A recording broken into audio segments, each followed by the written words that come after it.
Naya Mujib and welcome back to my channel!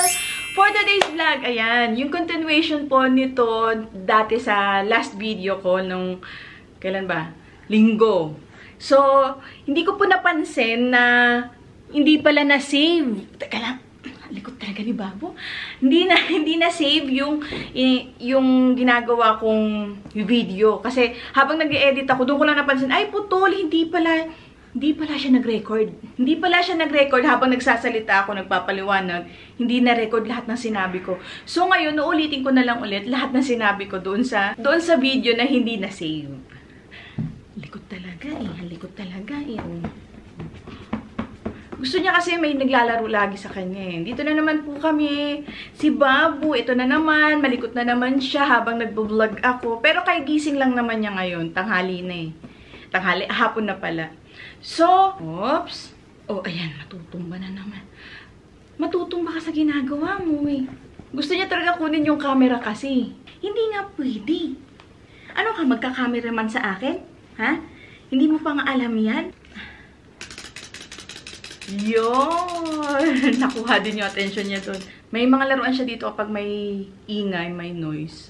Doon na kukuha yung attention niya. So, ito, tutuloy na natin yung kwentuhan. So, nasa ospital na ako, nasa operating room na. Ayan po, nagpalit tayo ng pwesto kasi medyo madilim doon. Opo! Yung babo namin. Opo! Yung babo talaga namin, oh. So, ayun, nandun na ako sa operating room. Sabi ng doktor ko, apat daw silang nag-assist sa akin. Apat silang doktor nag-assist sa akin. Kasi nga, yung BP ko, umabot na daw ng 200. Opo. Umabot na ng 200. Hindi na kaya ng OB ko na mag-isa Hindi na kaya ng doktor ko mag-isa yung operation. So, mingi na siya ng saklolo. Tapos, sabi pa niya sa akin, tagaktak yung pawis niya, naliligo na raw siya sa sarili niyang pawis dahil nga hirap siya sa CS ko. Ayan, bird.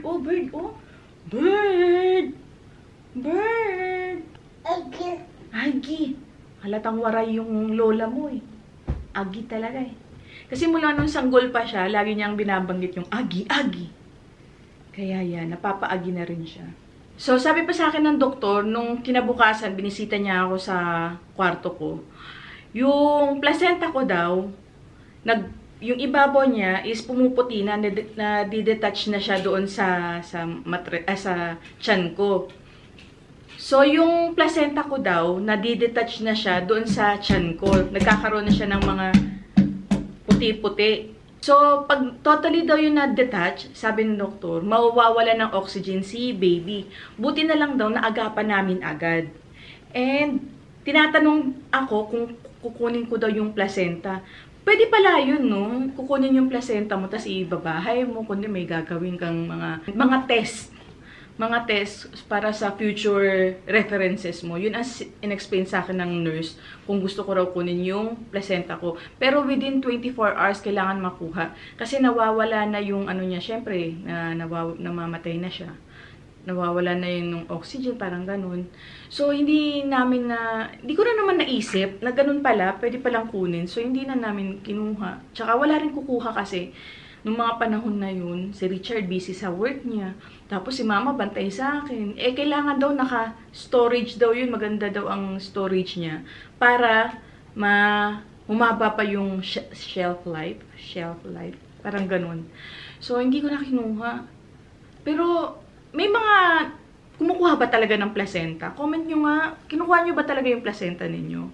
At nung kinuha si Babo the next day, para sa newborn screening niya, nilipat siya sa ibang kwarto kasi explain sa amin, baka hindi ko daw kayanin kapag umiyak yung baby. So, nung nasa kabilang kwarto na sila, sinarado nila yung pintuan nila dun sa part nila. Pero dun sa part ng pintuan namin, sa kwarto namin, nakabukas pa rin. Hala, narinig ko yung iyak ni Babo. As in, parang na-heartbroken talaga ako. Parang gusto kong sumugod. Gusto kong sugurin yung mga kumuha kay Babo. Tapos, kunin si Babo doon para hindi na umiyak. Grabe ang iyak ni Babo. Magkabila ang sakong. Injectionin ba naman ng magkabilang sakong, 'di ba? Tapos paduduguin. Ay, magkabilang sakong ba 'yun? O isang sakong lang? Hindi ko naalala. Ay, isang sakong lang. So, isang sako, tapos papaduguin 'yun, tapos gaganon-ganonin sa ano, 'di ba? Parang stamp yung sako. Grabe, iyak ni Babo noon. Para bang mauubusan talaga siya ng boses, yung maririnig mo talaga yung mapuputulan siya ng hininga sa sobrang iyak. Ganun talaga na. Alo, isang araw mahigit pa lang si Babo, pinaiyak yun ng ganyan. Sobrang naawa ako. Tapos, nung nahinahon na, huminahon na si Babo, doon lang sila lumabas ng kwarto. Umabot din ng mga ilang minuto yun, 30 minutes yata, 15-30 minutes, gano'n na hiniwalay nila sa akin si Babo. Grabe yung iyak niya. Tapos paglabas nila, gumaganon pa, humihikbi pa talaga siya na. Sabi ko, oh, tapos niyakap ko kaagad, hinalik-halikan ko, naamoy niya kaagad ako. Tapos sabi ng doktor, lagi daw ididikit sa nana yung baby para identify nila, ito si nanay, ito yung mama ko, ganun, para naamoy-amoy daw nila yung gatas ko. And then, nung araw pa pala na operation ko na, nag-aalala ako kasi hindi pa ako nagkakaroon ng gatas.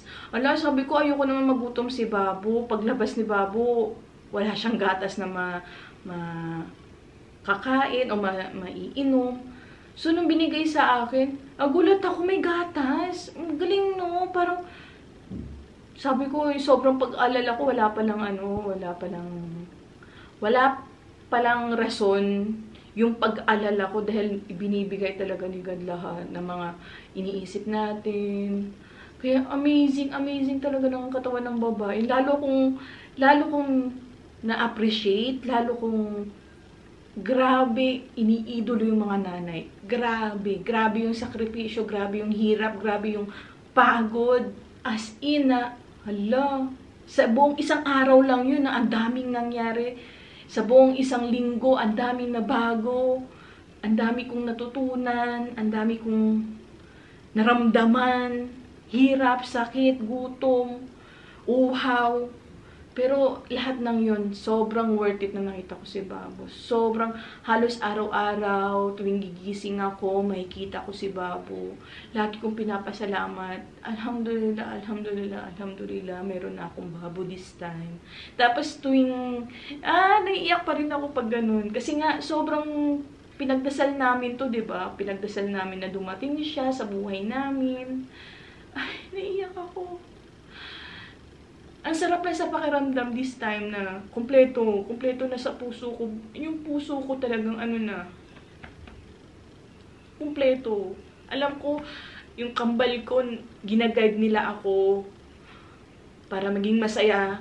Ayaw nila nakikita akong mga malungkot. Kaya sobrang salamat din ako sa kambal ko na binigyan na nila ako ng binigay nila sa akin yung kapatid nila. Na, ang sarap sa pakiramdam. Ang sarap talaga sa pakiramdam na merong baby na pagising mo, merong baby na nakangiti sa'yo, inaabangan ng pagising mo. Baliktad eh. Kung dati, ako nag-aabang ng pagising niya. Ngayon, pagising ko, siya na nakaabang, siya na yung unang naigising. Pero naigising ako, pero half-asleep pa rin, syempre. That siya yung unang siya yung unang natutulog. Akong huling natutulog sa amin dalawa. So, sarap lang sa pakiramdam. Tapos, yan, may naglo-look forward lagi sa'yo. Lagi kang, sa umpisa, syempre, ang hirap. Kasi, ang napaka-clingy. Hindi kasi ako ganung tao na masyadong clingy. Ayoko rin na masyadong may nakadikit sa akin. Noon. Pero nung dumating si Babo, lahat na bago. Nagbago na lahat. Tapos, ang sarap sa pakiramdam, laging hinahanap ka. Sorry sa iba siguro ayaw nila ng ganun. Pero ako ngayon, ang sarap na sa pakiramdam na hinahanap. Ang sarap lang sa pakiramdam na hinahanap ka, may nag-aabang sa'yo, na may naghihintay sa'yo, uuwi. Kasi dati nandun ako sa Pilipinas, ako nag-asikaso ng mga papeles niya, passport niya. Lahat ng mga documents na kailangan iparehistro kasi sa Pilipinas ko nga siya pinanganak. So, doon din yung birth certificate niya. At yung apelyido niya, apelyido syempre ni tatay. And then, ito nga pala, gusto ko rin i-share sa inyo yung pangalan ni Babu. Ang pangalan niya, Adian. Adian, parang ano, yung kumaalala ninyo sa video ko sa Pakistan, yung baby doon na nakalagay sa higaan nila, yung inaalog-alog. Adian din. Doon ko lang na na-realize nung nagsusulat na ako ng birth certificate niya. Adian. Tapos, binalikan ko yung video na ginawa ko doon sa Pakistan. Ay, pareho sila ng pangalan. Napaka-coincidence lang talaga. Na parang, lahat talaga may rason. Lahat ng bagay may rason. Yung sinabi ko, may baby na ako. Nagkatotoo na siya this time. And real talagang AD yan. Tapos, anak ko na talaga. Ay, ang sarap lang sa pakiramdam. Sabi niya.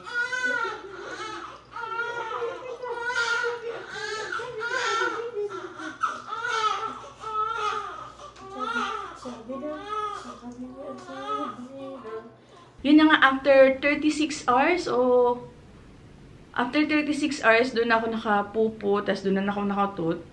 Mga ilang oras lang, nag-asikaso rin ako ng bayarin. Doon lang kami pinayagan na umalis doon sa ospital.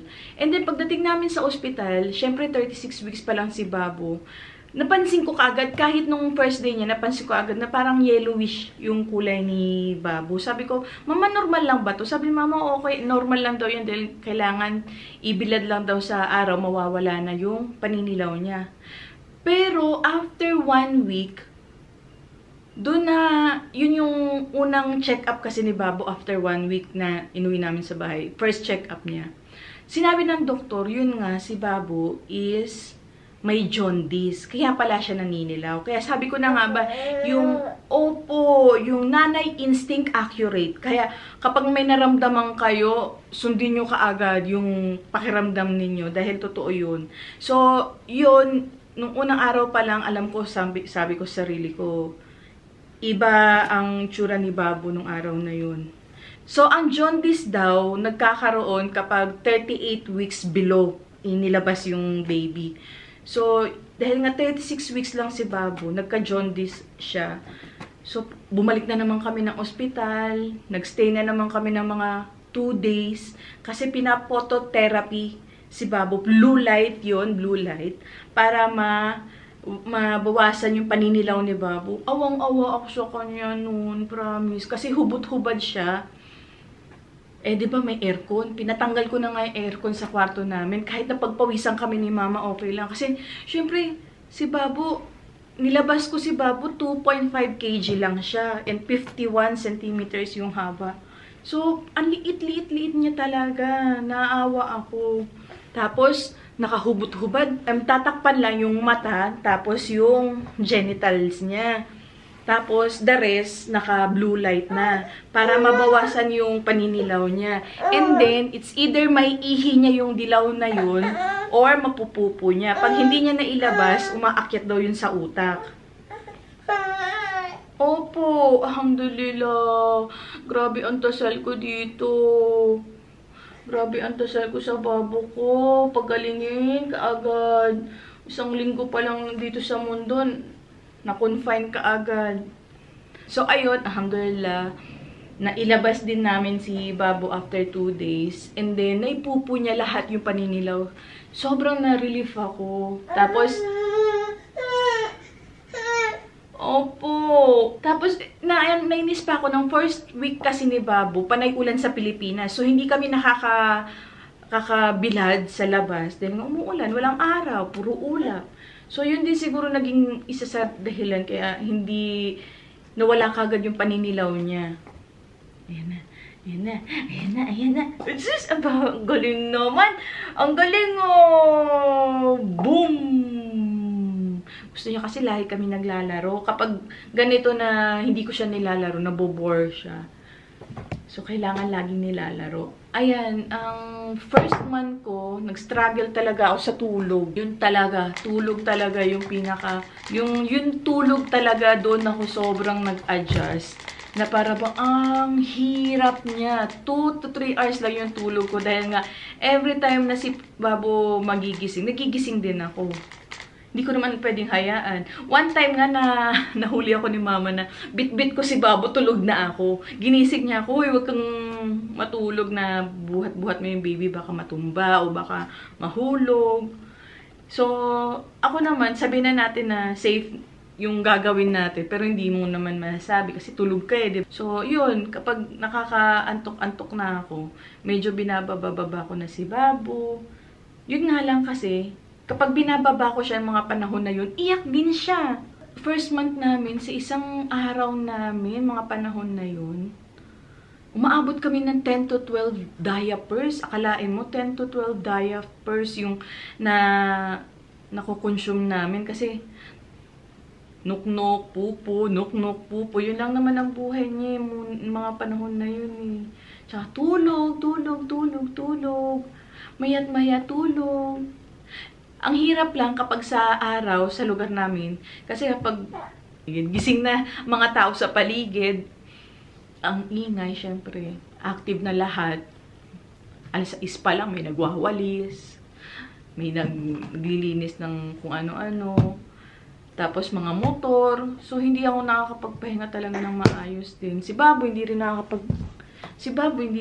masyado nakakapagpahinga. Ilang araw kayo, mga nanay na nanonood sa akin, syempre may mga nanonood dyan. Mga ilang araw kayo nakaligo? Ako kasi nabot ako ng 2 weeks bago pinayagan ni mama maligo. Sabi nga mama, dapat 1 buwan. Totoo ba? Hindi ko kaya hindi maligo na 1 buwan. Sabi ko talaga, ako nga 2 weeks, parang diring na ako sa sarili ko. Kahit syempre araw-araw nagpupunas. Pero iba pa rin kasi yung ligo talaga. Yung nababasa mo yung buhok mo, yung nakukuskus mo yung mga dapat kuskusin, di ba? Wala, talagang yung ligo ko, ang hirap. Tapos ito pa, nalala ko, si Babo, pinaliguan, opo! And then, dahil nga, ang liit niya, takot na takot ako paliguan siya. Talagang, mama, hindi ko kaya magpaligo kay Babo. Turuan niyo ako, then hindi ko alam. Then, nasa first baby eh, diba? So, humingi kami ng tulong sa tita ko. Si Tita Pet yung nagpaligo kay Babo. Siya yung nagturo sa amin paano paliguan. Kasi si mama, nakalimutan na daw niya. Sa haba ba naman ng panahon eh. Ilang taon na si Francis. Diba? So, nakalimutan na niya paano magpaligo ng sanggol. And then, yun nga, pagpapaligo sa kanya, nahirapan din ako dahil nga liit-liit. Mga after 2 months ko na yata napaligo si Babo na mag-isa. So, ayun yung mga struggle ko sa unang buwan ko kay Babo. Ang tulog, magpaligo sa kanya. Tapos yung maligo din ako. Nahirapan din talaga ako. Tapos, ang hirap pa kapag magpupunas ako, pupunasan din yung sugat ko, tapos papalitan, tapos lalagyan ng betadine. Ilang linggo o ilang araw gumaling yung sugat ninyo? Sa akin, buwan. Feeling ko buwan yun. 1 buwan? 1 buwan? 2 buwan? Pero, ang sabi ni mama, sa labas, magaling yan, tuyo yan. Pero sa loob niyan, talagang nandun pa, hindi pa talaga totally hilom. Naghihilom ang tahi daw 1 taon. 1 taon naghihilom yan. So, bawal pa talaga yung buhat-buhat. Tapos may tinanggal pa si Doc sa pinakadulo. Yung unang check-up ko after ng operation, may tinanggal siyang parang sinulid doon sa dulo. Tinanggal niya. Akala ko natutunaw yung mga ganun. Hindi pala, no? And yung mga napansin ko after ko mga anak, una, yung mga sakit-sakit sa katawan lumabas na talaga. Hindi na katulad dati yung likod ko. Pag yumuyo ko ako, ang sakit na talaga ng likod ko, yung balakang ko, wala na, hindi na katulad ng dati. Hanggang ngayon, hindi na siya bumalik. And then yung memory loss ko, promise, parang konti ang nakakalimutan ko. Ang dami ko nakakalimutan. Na minsan nagsusorry ako madalas kay Babo. Nakalimutan ko, ganun. So, kailangan kasi sa akin ngayon, dapat routine talaga ako. So, meron akong checklist sa araw-araw na gagawin ko. Kapag may nakakalimutan ako, ayun, doon ako bumabalik. Yung energy level ko, ibang-iba na rin talaga. Siyempre, siguro kasi tumatanda na rin. Hindi na kasing sigla dati. Hindi katulad dati, di ba, as in talagang after ng work, nakakapag-jogging pa ako, nakakapag-gala-gala pa ako, lakad-lakad. Pero ngayon, as in, siguro dahil sa nagbe-breastfeeding ako, opo, malapit na matapos. Opo, malapit na matapos. 2 minutes na lang. Ay, 1 minute na lang. Opo, 1 minute na lang ha. Matatapos na si nanay ha. Opo. Ay, naku. Ang likot kasi, kaya yan. Natutumba. May kinapitan siya, tapos natumba siya. Sorry na. Opo, malapit na matapos dito. Opo, matatapos na si nanay, ha? So, kung meron po kayong mga suggestion o advice as a first-time mom, syempre, di ba? Mga kailangan kong matutunan, please comment down below. So, dito na po matapos ang video na to. See you on my next vlog. And always remember, Nanay loves you. May iba na tayong spiel. Always remember, Nanay loves you. Bye! See you on my next vlog. Inshallah, bye!